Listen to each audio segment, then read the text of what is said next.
গ্রামে গঞ্জে সমস্ত জায়গায় বিরাজমান কুল কায়নাতের মালিক আমার আপনার রব, সমস্ত দুনিয়ার মালিক সেই মহান রব্বুল আলামিনের অশেষ করুণার কারণে আজ আমি আপনি এমন একটি সুন্দর মজলিসে বসার তৌফিক পেয়েছি। সকলে শুকরিয়া শরীফ করি আলহামদুলিল্লাহ।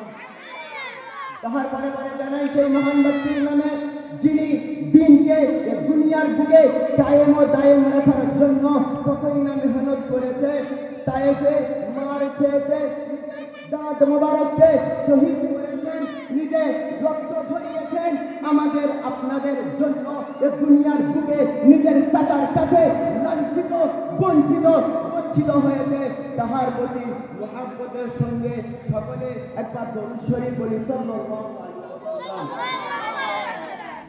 আমার সম্মুখে উপস্থিত আমাদের মাথার মুকুট উলামায়ে কেরাম ও ওস্তাদেগণ এবং মান্যযোগ্য বিচারক মণ্ডলী ও মহিলাগত অতিথিবৃন্দ,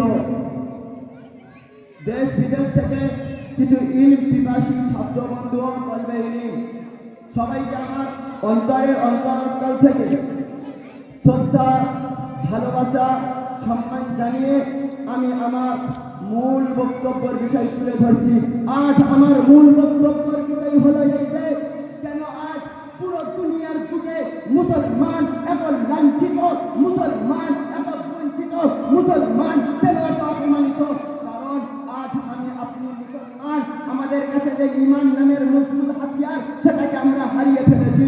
যদি ওই রকম মজবুত হাতিয়ার আমাদের কাছে থাকতো তাহলে সেই বেদিনের বাচ্চা, নাস্তিকের বাচ্চা, কাফেরের বাচ্চা নুপুর শর্মা সে কি করে আমার আপনার কলিজার টুকরো, কলিজার স্পন্দ রসুলের নামে গালি দেয়, রসুলের নামে কুটুক্তি করে। আরে মুসলমান জাগবে কখন?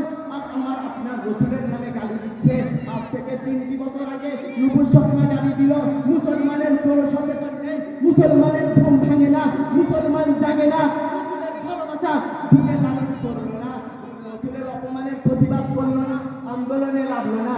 তাই তো আজ থেকে 2 বছর আগে ওই বাংলাদেশের নাস্তিকের বাচ্চাটাও আবার রসুলের নামে চিন্তা বিপদ করা, রসুলের নামে অপমান করা, রসুলের নামে কুটুক্তি করা শুরু করে দিল। তবুও কোনো মুসলমান আন্দোলনে লাগলো না, তবুও কোনো মুসলমান আমার রসুলের অপমানের বিরোধিতা করলো না। তাই তো আবারও আগের বছর ওই সেই ইরানের সেন্টার আবারও রসুলের নামে অপমান করা শুরু করে দিল। হাই রে মুসলমান, জাগবে তো জাগবে কবে? আজকে অপমান করেছে, কালকে রসুলের মূর্তি বানাবে। আজকে অপমান করছে, কালকে রসুলের মূর্তি বানিয়ে সেখানে অপমান করা হবে। কেমন করে সহ্য করবে? আরে বেদিনের বাচ্চা, তুমি আমাকে নিয়ে অপমান করো, আমার মাকে অপমান করো, কষ্ট পাবো, আব্বাকে অপমান করো, দুঃখ পাবো, ভাই বোনকে অপমান করো, বেদনা যারা যন্ত্রণায় ভুগবো। খবরদার, আমার রসুলের নামে যদি অপমান করেছ, রসুলের নামে যদি কুটুক্তি করেছ, আমরা কোনো দুঃখ পাবো না, কোনো কষ্ট পাবো না। ডাইরেক্ট যুদ্ধের জন্য প্রস্তুত হয়ে যাব, ডাইরেক্ট জিহাদের রক্ত লালন করবো, রক্ত লাগে দেবো। দরকার পড়লে বিবিকে আমরা বেড়া বানাবো, দরকার পড়লে আমরা ছেলে পুলেদেরকে এতিম বানাবো, আমাদের সন্তানকে বাপ হারা সন্তান বানাবো। তবুও খবরদার, রসুলের গায়ে কিছু বলো না, রসুলের নামে কিছু বলো না। এ মুসলমান তখন জাগ্রত হবে, এ মুসলমান তখন তোমার উপর রিয়াকশন নেবে, এ মুসলমান তখন তোমার উপর অ্যাকশন নেবে। ওরে মুসলমান, জাগতে হবে। আমাদের চাওয়া পাওয়ার জায়গা হলো মসজিদ। আজকে আমাদের সরকার আমাদের কাছ থেকে মসজিদকে কেড়ে নিতে চায়। আজকে আমাদের সরকার আমাদের কাছ থেকে খানকাকে কেড়ে নিতে চায়। আজকে আমাদের সরকার মাদ্রাসাকে কেড়ে নিতে চায়।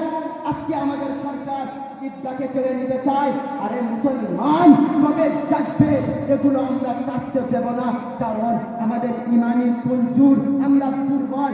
সরকার সেটা বুঝে নিয়েছে, তাই তো মসজিদ কাটতে আসে, তাই তো খানকা কাটতে আসে, তাই তো কবরস্থান কাটতে আসে। তুমি তোমার মা জননীর লাশটা নিয়ে কবরের ধারে চলে গেলে, হঠাৎ সরকার থেকে আইন এলো, যতক্ষণ না সরকার তোমার নামে সই করবে, যতক্ষণ না সরকারের কাছ থেকে আইন পাস হবে, তোমার জননী, তোমার গর্ভধারিণী মার কবরটা তুমি দাফন করতে করতে পারবে না, কেননা এটা সরকারের আওলাদে আছে, এটা সরকারের খাতায় লেখা আছে, এটা তো সরকারের জায়গা।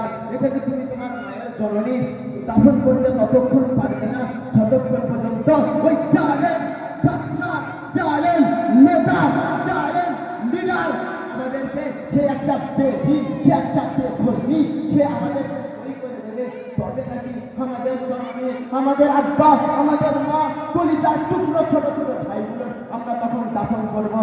এ সহ্য করবো না। তুমি কি দেখো নাই তুরস্কের ঘটনা? তুমি কি দেখো নাই সেই অন্য দেশে বাচ্চাদেরকে কেমন মারা হচ্ছে? আমাদের দেশে পাঞ্জাবের খবর নিয়ে দেখো, বাচ্চাদের টুপি কেটে দিল। আরে মুসলমান, মায়ের ঘটনা কি তুমি ভুলে গেলে? তুমি কি দেখুনি কেমন বাচ্চাদের কেটে কেটে মেরে দিচ্ছে, কেমন মসজিদে ঢুকতে যাচ্ছে, নামাজ পড়বে কিন্তু পড়তে পারছে না। আল্লাহ ভীরু, আল্লাহওয়ালা, আল্লাহ বুজুর্গ তারা নামাজ পড়ছে, তাদের সেজদা অবস্থায় তাদের কল্যাণ কেটে নেওয়া হচ্ছে, তাদের সেজদা অবস্থায় তাদেরকে কতল করা হচ্ছে, তাদেরকে মেরে ফেলা হচ্ছে। দেখো না তাদের কি অবস্থা হচ্ছে। ওরে মুসলমান, জাগ্রত হও, জাগো, ঈমান বুকে লালন করো, নিজেকে জিহাদের জন্য প্রস্তুত করো। মসজিদ কাটতে আসবে, ইমানদারের ক্ষমতাটা দেখে নেবে। মাদ্রাসা কাটতে আসবে, ইমানদারের ক্ষমতাটা দেখে নেবে। ওরে মুসলমান, এক হও, এক হও। এখন থেকে তোমরা এক হতে শুরু করো, কেননা আজকে ওই দেশে হচ্ছে, আজকে সেই দেশে হচ্ছে, ওই দেশের মুসলমান মার খাচ্ছে, পাঞ্জাবের লোকেরা মার খেয়ে গেল, সমস্ত জায়গার মুসলমান মার খেলো। ওরে মুসলমান, ওদের পরে তোমাদেরও পালা, তৈরি হবে মুসলমান। কেমন করে তৈরি হবে? তোমরা একত্রিত হও, তোমরা একত্রিত হতে থাকো। ছোটবেলার গল্প কি তোমরা পড়নি যে একটা আব্বা 10 জনের লাঠি ছিল, সে ভাঙতে পারেনি সবাইকে? আমি আমার সংক্ষিপ্ত বক্তব্য এখানে শেষ করলাম। সকলে আমার জন্য দোয়া করবে এবং এই কথার উপর আমল করার চেষ্টা করবে। আলহামদুলিল্লাহি রাব্বিল আলামিন।